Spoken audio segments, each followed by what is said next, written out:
राधे भक्तों, महाराज जी ने जीवन के लक्ष्य के बारे में इस वीडियो में बताया है करना चाहिए। हमें सबसे पहला व्यभिचार को रोकना चाहिए, ब्रह्मचर्य की रक्षा करनी चाहिए। अगर गृहस्थ है तो एक पत्नी व्रत धारण करना चाहिए, और अगर ब्याह नहीं हुआ है तो ब्रह्मचर्य रहना चाहिए। हर डिपार्टमेंट की नींव है ब्रह्मचर्य। अगर ब्रह्मचर्य नहीं है तो व्यभिचारी पुरुष कहीं भी उन्नति में जाने पर भी वो पतन को प्राप्त होता है। जो पराई माता बहनों से व्यभिचार करता है कभी उन्नति को प्राप्त नहीं हो सकता। इसलिए सबसे पहला है चरित्र पावन करो। तुम्हारा चरित्र ठीक होना चाहिए, तुम्हारा आचरण ठीक होना चाहिए, और उसके लिए ब्रह्मचर्य का पालन। गृहस्थी में है तो भी संयम रखे, 30 दिन 40 दिन 50 दिन जितना दिन संयम रख सके। और अगर अभी ब्याह नहीं हुआ तो पूरा संयम रखे, और विरक्त है तो पूरा संयम का मार्ग ही है पहला ब्रह्मचर्य। और दूसरा कम खाना, मिताहार। अगर ज्यादा भोजन करेगा तो ना ब्रह्मचर्य रह पाएगा, ना भजन कर पाएगा, ना कोई शक्तिशाली काम।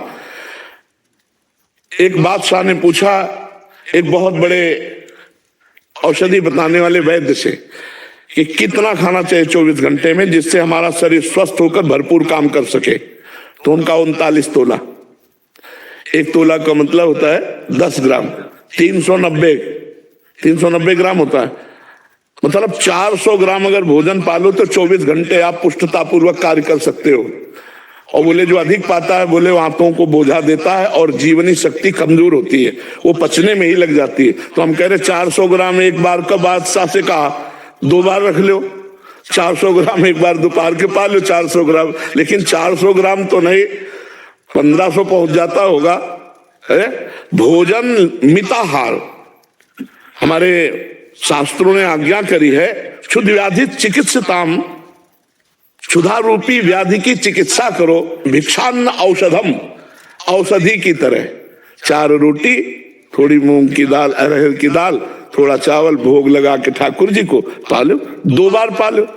मिताहार, अगर भोजन पवित्र नहीं है और भोजन मित नहीं है, अब ये जो पिज्जा बर्गर सब ये चीजें ना, ये भजन साधन और लक्ष्य की बात जाने तो सब ये बुद्धि को भ्रष्ट करने वाले अपवित्र आहार है और लीवर को खराब करने वाले गरिष्ठ पदार्थ है। सात्विक भोजन शरीर को, अगर आप व्यभिचार आदि दोषों में ना उतारो तो भगवान ने स्वयं इतनी सामग्री दी है कि थोड़ा आहार करो, खूब व्यायाम करो, खूब मेहनत करो तो भी आप कमजोर नहीं होगे।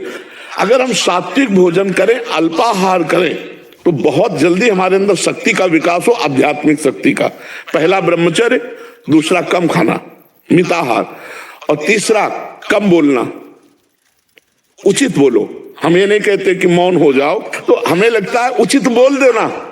उचित बोल, उचित बोलना, अनुचित बोलने का त्याग करना, इसे मौन ही कहते हैं। कम बोलना और कम सोना। अगर जीवन को लक्ष्य में पहुंचाना है तो हमारी बात को अक्षरशः मान लो, जितने लोग सुनो।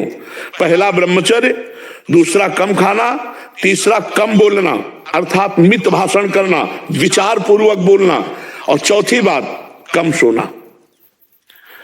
अगर आप मेहनत करने वाले व्यक्ति हो तो 6 घंटे पर्याप्त है। 6 चौको 24 घंटे का एक हिस्सा आप सोने में दे सकते हो। 6 चौको 24, 6 घंटे, और वो भी रात्रि के 10 बजे से लेकर के 11, 12, 1, 2, 3, 4 अपने आप ब्रह्म मुहूर्त का समय आ जाता है। 6 घंटे बाद आप उठिए 4 बजे, और 4 बजे उठ करके अपनी दिनचर्या कीजिए। व्यायाम नित्य कर्म करके भगवान नाम जप, जो पाठ करते हैं वो पाठ कीजिए। तो कम सोना, 6 घंटे सोना, लेकिन ठीक समय पे सोना।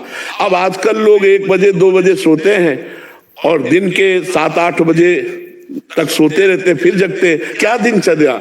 भगवान भुवन भास्कर उदय हो गए, तुम्हारी आयु, श्री, कीर्ति, पवित्रता, बुद्धि सबका नाश हो जाएगा। ये लोग समझ, तभी तो देखो ना, लोग डिप्रेशन में अधिक पहुंच रहे हैं, दिमागी तनाव बना रहता। क्यों? क्योंकि बुद्धि को सत्य में प्रेरित करने वाले भगवान सूर्य, आयु बढ़ाने वाले भगवान सूर्य, जीवन दान करने वाले भगवान सूर्य उदय हुए। आपने एक अर्घ भी नहीं दिया, प्रणाम भी नहीं किया, भगवत आराधना नहीं की, सैया पे सो रहे, तुम्हारी आयु का अपहरण हो जाएगा। तो ये 4 बात